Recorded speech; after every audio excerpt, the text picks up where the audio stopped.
Yo mga dre, meron akong ipapakilala sa inyo. Tomani Camara ng Portland Trail Blazers. Malamang naman di nyo pakilala to eh. Kaya tara, pakilala ko sa inyo. Game? Papakita ko sa inyo kung paano maglaro at paano ang galawan nitong si Tomari Camara. Pero bago yan, syempre, pa-like and share muna tayo mga idol. Follow nyo na rin. Salamat. Quick info muna tayo. Forward, 6'7 ang height, 229 pounds and 24 years old. Batang-bata no? Sophomore siya mula Belgium. 2023 round 2 52 pick ng Phoenix Suns, natatrade naman agad sa Portland Trail Blazers. Hindi ko masyado alam yung full details no, pero involved siya sa trade na Damian Lillard papuntang Milwaukee Bucks. 3-team trade yon. Phoenix Suns, Milwaukee Bucks, and Portland Trail Blazers. Dito muna tayo no, kung saan siya magaling. Sa depensa. Ayan lagi niyang ginagawa yan. Pressure mula kabilang court. Mahirap yan tol Bali ano nga ba nagiging epekto niyan sa kalaban? Ayun tingnan nyo maigi. Inaasawa si D'Lo no? Bali nangyari, na pressure na si D'Lo, may chance pa siyang maka-steal, may chance pang hindi makahawak ng bola si D'Lo. Bali yun na-steal na nga niya Ayan pressure na naman, 'di ba? Mapoforce niya pa yan sa turnover. Na-steal na nga. Ito pa isa ang taas masyado ng pressure niya Pinilit na naman. Huli na naman. Ito pa isang epekto niyan tol Syempre hindi ka papayag, mataas pride mo Tapos star player ka pa. Syempre titira mo yan. Gusto mo ipakita sa kanila na hindi ka na-stop Tira mo ulit yan. Mataas pride mo, star player ka Nagigets nyo naman 'di ba mga pre? Nakakasira talaga ng diskarte Tingnan mo nawala na yung play nila, tinira niya na kahit 4 shot. Sobrang ganda rin kasi ng lateral niya 'di ba? Kala mo anino mo, di nawawala sa harap ni Harden Eto naman kay Dame, tingnan nyo.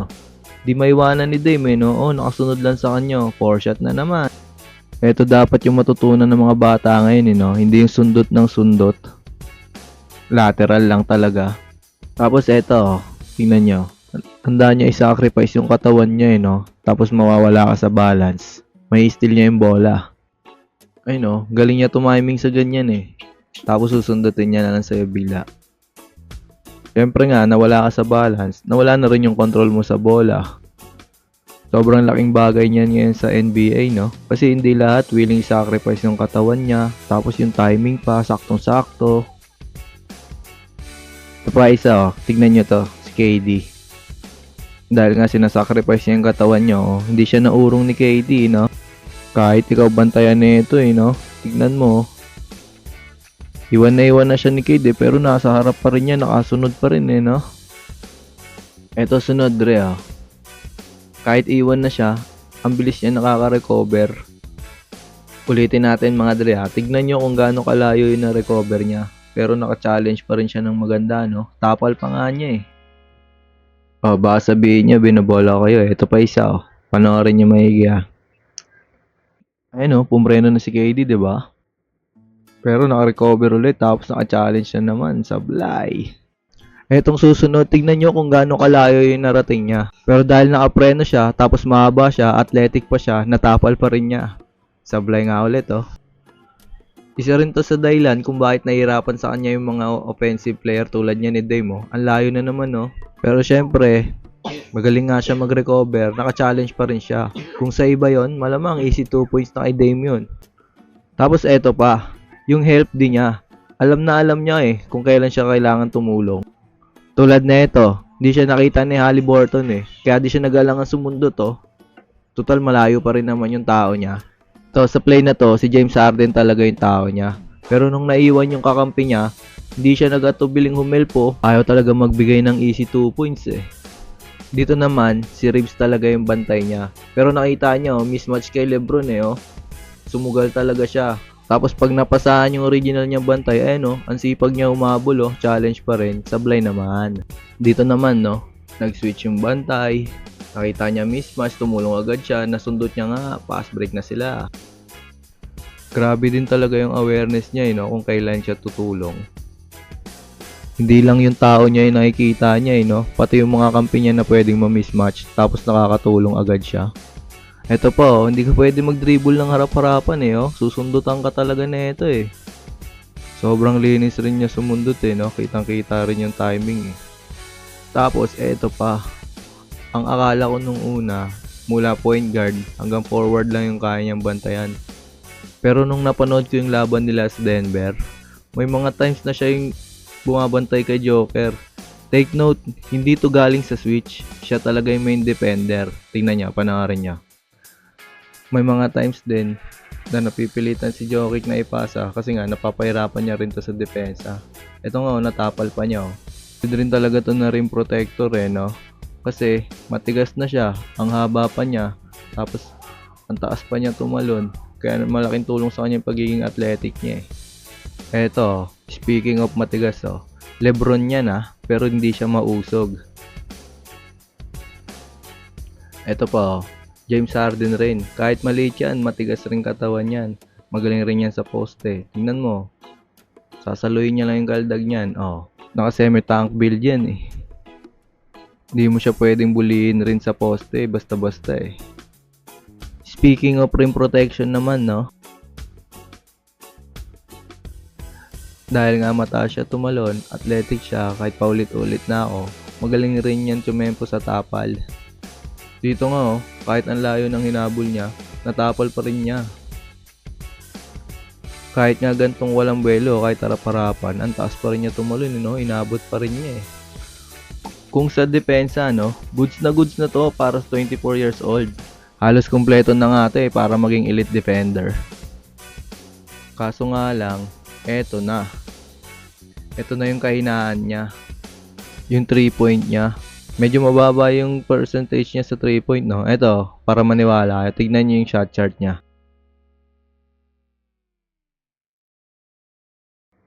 36% lang siya sa 3-point area. Medyo mababa nga yan para sana maging 3-and-D player siya.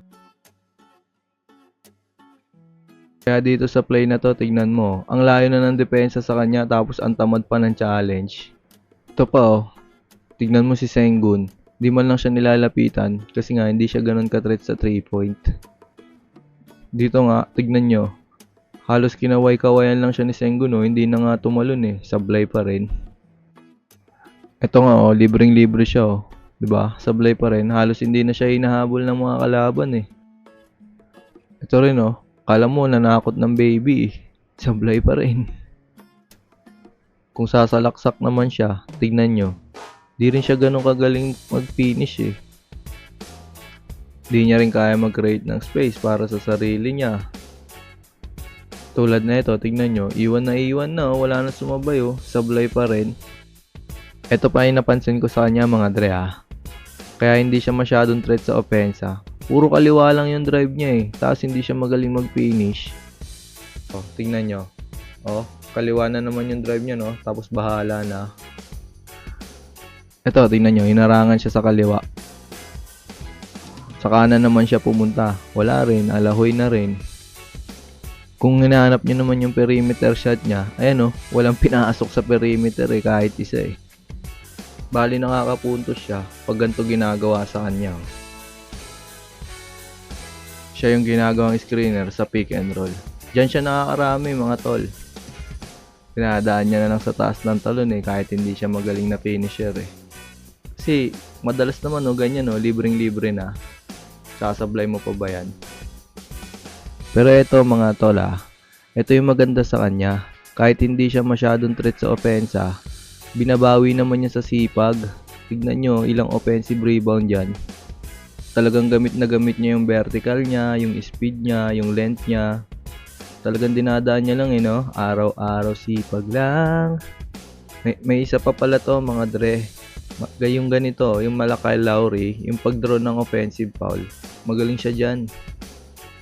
Bali ayun lang mga dre Ano tingin nyo sa player na to? Gagaling ba to para sa inyo? Comment nyo yung opinion nyo mga tol.